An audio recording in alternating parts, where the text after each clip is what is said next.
How's it going, guys? It's me, the Domotaku, once again to come back to talk about the finale of Gates, episode 24, now.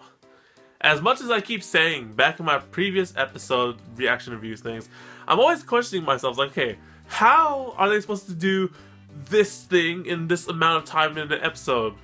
Well, due to the magic of making anime, you can make it possible, but then it happens so easily and so quickly in the beginning of this episode that, you know, I was just like, oh, they did it, so it's pretty easy.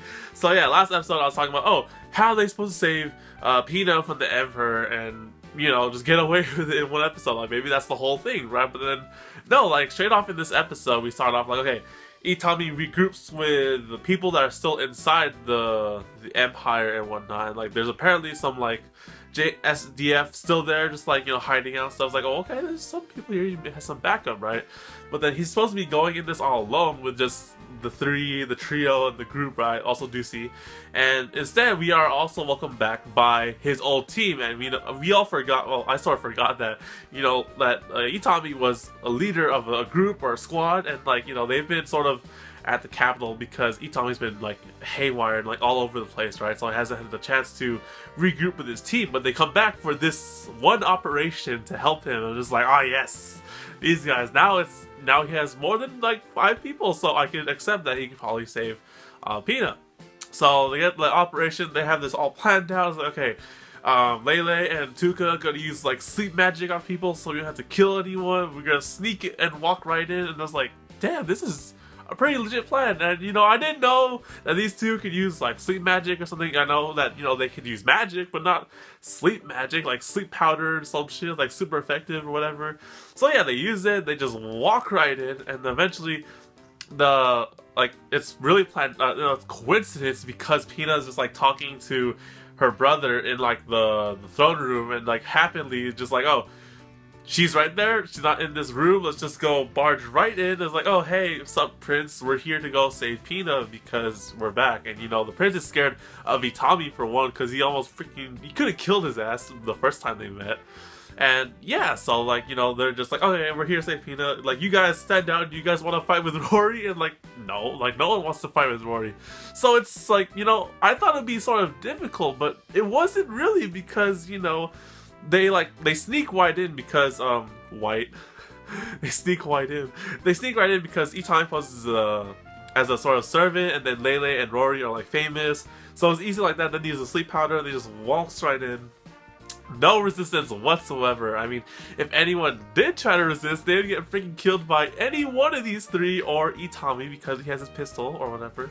So then, like, it was like, okay, they could easily do this, but no, instead they call this giant ogre, or I forgot what is ogre? I don't remember. They call this giant monster ogre thing to, you know, try and fight them, but then it gets destroyed by Lele and Rory because they are pretty freaking amazing at, like, just destroying the shit out of things. And, like, you know, that was, like, their last line of defense. You got these small human-sized soldiers, and you have this giant-ass ogre that can fit, like, the whole room of the ceiling of the castle. And that thing got destroyed, so they got taken down. So now they just walk off with Pina, and then that was it. Like, they get a car, they got to go. They also saved the Emperor, who I totally forgot did not die by poison in this series. So there's that. They got the Emperor with, like, they divided into, like, 3 teams. One to, like, save the Emperor and Pina, and then one to hold the gate or something like that. Oh gosh, my eyes tearing up again. Alright, so yeah, and then, like, they get, like, in the getaway car, they're just, like, driving through the city, like, freaking sharp turns and, like, drive-bys, like, on guards that are trying to block them, and they make a daring escape at the gate that was captured by SDF, and they were just holding it. It's like, oh, you guys come through this gate, and, like, it's perfect. It was super planned out, and they escape, and without a hitch, and I was just like, okay, they just actually saved Pina in 12 minutes, or the first half of the episode. Second half of the episode, it was, you know, very, very conclusive. I'll say it was a very conclusive ending to myself, even though I probably assume there's more. So yeah, after the result of saving Pina and the Emperor wakes up in the freaking raggedy-ass cars because cars are uncomfortable to sleep in. And he tells Pina that she's going to be the next heir or crown for the Empire and whatnot. You know, she's going to take lead instead of the brother because he's ridiculously dumb and whatnot, and trying to be resistant against Japan and SDF and just vent on revenge. So they announced that Pina is going to be the next successor. They have the huge ceremony, and the emperor, the brother, he just flees the town. We don't know where he's going, but basically everyone there just like screwed because they have him as a ruler, and it's like not the greatest. And the bunny girl who like was a servant, like I don't get her deal. She wanted the empire to be taken down. She technically got it, but she was like crying like halfway through, and I'm just like, do I feel sympathy for this girl or do I just hate her? I don't know. I mean, like, it's so weird, to be honest. But I mean, like, in the end, she was like crying out of happiness or sadness. I don't know. I honestly don't know. Because, you know, she got what she wanted. You know, she was a slave to the dude, and the whole empire got destroyed by the SDF, sort of. So yeah, I mean, like, there was that, and then yeah, it transitions to Pina's ceremony of becoming the next heir. She got like a princess. Yeah, there you go, Princess Pina La Colada. I think that was her name. So yeah, they had the ceremony. It was pretty cool. It was like, okay, she is going to be the next heir. Like, I guess Emperor's retiring because he's pretty old. I mean, and you know, she's going to be as the next princess for the empire. She's going to be sort of in peace with Japan and SDF and whatnot. So I was like, okay, settled. And I found like the last half really kind of funny because for one, at that little marriage ceremony, it was like, what the frick was that? They were showing like all these couples with like people from like the SDF, and then like some of the knights, like Pina's loyal knights and stuff. And I'm just like, oh, these two were a thing. These two were a thing. There was also Sherry and what's his name? Sugawara, and then there's also the dude with the glasses is alive. Thankfully, the dude with the glasses is alive, and the bunny girl that tried to assassinate him is taking care of him. And I'm just like, what the freak is all these couples like showing up out of nowhere? As much as it's pretty funny and just like, alright, it's just like, okay, this is really random and stuff.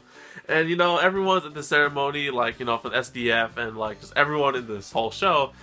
Everyone's there just like, okay, congratulations Pina on becoming the princess, except our main protagonist, Itami, who puts his hobbies first, then his work. This guy is ridiculously funny. Like, he went back to Japan for that day. He missed out on Pina's ceremony just to attend another doujinshi, I can't speak right now, another anime event, doujinshi sale thing that he missed out on the first episode of the series because the gate appeared and then they got attacked. So now he's back after a while, but he didn't come alone. He got interrupted by these three who always follow him around, I swear, and just like, they don't leave him alone. Tuka is her father complex to Itami. Rory just straight out likes freaking Itami, and Lele is like, oh gosh.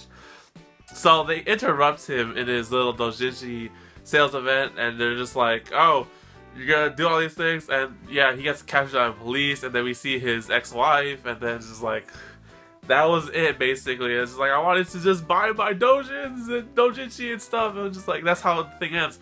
I like how they sort of, they put the first opening from the beginning as the ending for the episode. That was kind of like a good, like what do you call it, it was a good memory, basically. It was like, oh yeah, that first opening was pretty cool. So yeah, that's how the series ended. So for a finale episode, like, I sort of see where it was going. Like, you know, they have a lot, like, with the setting in general, and like, you know, how things were still like left unsettled, like the prince and the, you know, bunny girl, the gate, and you know, they have a lot of potential to sort of make more for the series.